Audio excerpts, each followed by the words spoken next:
In 2015, you guys released your EP From the Devil's Porch. When you guys think back to that album, what are kind of the emotions, the thoughts, the memories that kick in? I mean, that's the album that really kicked off the epic journey that you're on now. James Robertson. Yeah, James Robertson. The recording process was extremely So that's unique. the producer, right, James? Yeah, Yeah, an engineer. he's a great guy. And so we did it out of his house. He had quite the setup going on, and we stayed with him for really long periods of time. So he was in Streetsville at the time in Mississauga in this like historical home, and we spent so much time on that record and working on it together. Mm-hmm. And he would come visit us where we were in Oshawa and like listen to us jam, go to our jam space and just kind of sit there and listen. And it was that album was the first time we really worked that deeply with somebody else. Because prior to that, I mean, we did an album with Dan Broadbeck in the early stages, but it was a pretty quick process because we were all busy in our own lives doing things. So Dan was busy, we were busy, so we had a lot of the material. We just went in and recorded, and it was an amazing experience. But From the Devil's Porch, we really took our time with it, and went through a lot of different material and kind of just focused in on certain songs. And then going to Streetsville and working with James was an amazing experience. He's a really great guy. He's very creative. He's a genius, and when it comes to a lot of different things. And we found it very gratifying piecing the music together with him in the recording process. And it was funny. We would go through, because he lived in a house and it was like a historical heritage home. That's why it's called Heritage Recording Studio. Yeah. Okay. Yeah, So he's not there anymore, unfortunately, but there was electrical like issues sometimes. So we would have to change things up. You know, like we'd set the drums up in like a living room somewhere, and then it'd be like, oh, we're getting a little bit of crackling. So we'd have to like move things around and stuff. And like, so it was an adventure recording in that heritage home. But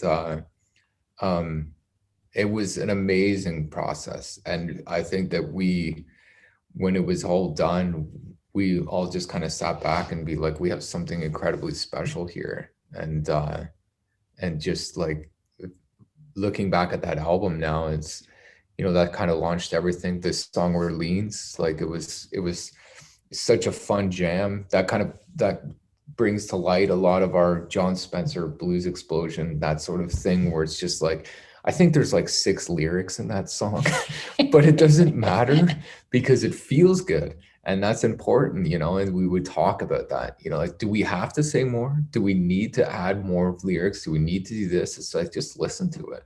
It feels really great. It has a really great pocket. We would have these conversations in Streetsville with James. And I think that's important in the creative process, is to really just sit back and let the music and let the art be what it needs to be, not force it. And that's From the Devil's Porch. It's just kind of, you know, but also enhancing it with other musicians too. We've never had other musicians come in on the record. Mm-hmm. And in that case, we brought in, you know, Paul Reddick on harmonica, mm-hmm. and Anthony Carone on keys. We had from the Arkells. A singer. I know. Yeah. We had a singer come in to do female vocals, and like we really put everything into it to really enhance the songs. So I think we were really diving into the Wild West theme more. Well, we were in that album more than ever too. So it was kind of like a reflection of where we were at the time. And that's kind of why we called it From the Devil's Porch. It was just like, there was a lot of blues influence, a lot of Wild West influence. We were just totally diving and saturating ourselves in all of that stuff as much as possible, but still maintaining a lot of the edge and the hard rock stuff where we came from. Like our first time hanging out, we were at Call the Office watching a hardcore band, Bionic. So we're not this like the Wild West acoustic-y thing. Like we're bringing all this edge and heavy and loud stuff to the forefront and using these themes and mixing them all in. And it was a really, really special experience. And we're very grateful for all the people we worked with, and like James helping us bring that to light and really piecing that together. Yeah. Call the Office was the go-to place when I was in college. I saw Powderfinger there. I saw Matt Mays, some amazing bands. I had friends that saw Queens of the Stone Age at Call the Office when that's how big the band was. They were that small that they played Call the Office. And I heard that Josh Homme would like run through the crowd with his guitar the whole time just playing, which was pretty cool. Yeah. So you talked a lot about Streetsville. So I actually met Anthony Carone because I was hosting open mics in Streetsville at Marcello's at the Cock and Pheasant. So Anthony Carone came out when he was still in Il Scarlet back in the day. And since then he's moved on to the Arkells. So you talked about James Robertson working closely with you guys as the producer. The album was actually mixed by Eric Ratz. So I reached out to Eric Ratz. So he's a multiple Juno and Grammy Award winner. He's worked with Billy Talent, Big Rack, the Arkells as well. And this is what Eric Ratz has to say about you guys. He says, I had the pleasure of mixing from the Devil's Porch. I could hear that there was a unique dynamic to their songs and a certain synergy between Johnny and Renee that set them apart from other bands. So that's from Eric Ratz. Is this like a blast from the past? It is. See, during the pandemic, it's like we don't see anybody that we know. So it's nice to kind of still hear from them, right? Yeah, that's awesome. Thanks for putting that together. Yeah, Ratsy's amazing. He was a really big part of that too. Like the mix. When we came to the table with him, we were just like, so this is what we have. It's like there's like tons of like different things going on in the recordings, and it's just. I think what Ratsy did is he was just like looking at the simple, this like best elements and just like, okay, it needs to be this. It's like, let's just use that and push that forward. And that was the first time we were ever present for a mix too. Like he was persistent that we were there. So like to be able to sit in the room and like hear it in the studio as he's mixing it was pretty unique experience too. Because working with Dan, we would send out the album and stuff because we wanted him to mix it, but so doing that we would have to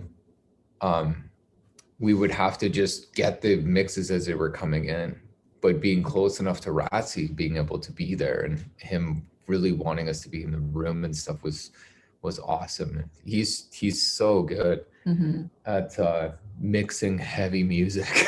Like it's just his drums are unreal.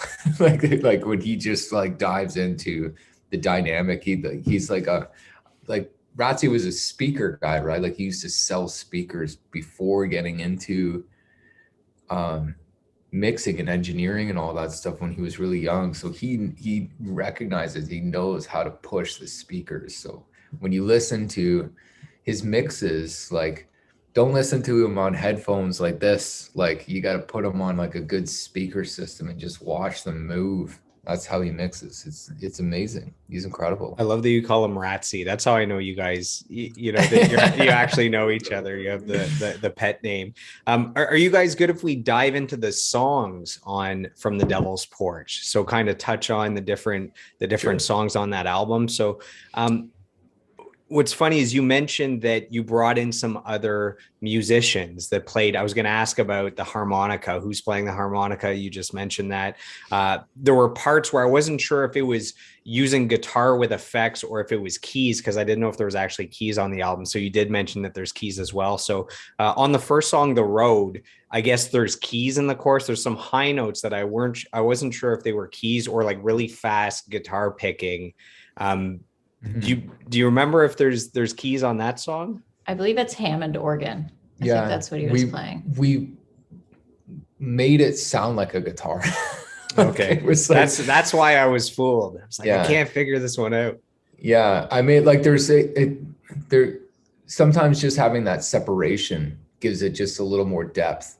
Like if to do the guitar stuff, like when layering those songs and stuff, like throwing in more guitar and stuff, sometimes it just gets a little lost. So when we brought Tony in to be able to have that separation from the keys, but we were just like, let's still make it kind of guitar-y.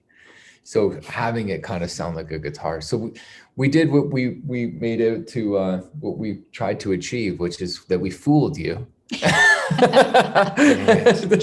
Hey, fool me once. We'll see how many times. I'm sure I'm fooled many times with these questions. No, about the songs. No, we were just having fun, but Tony. It was Tony and distorted, big, heavy guitar sounding Hammond organ up in the higher ranges for sure.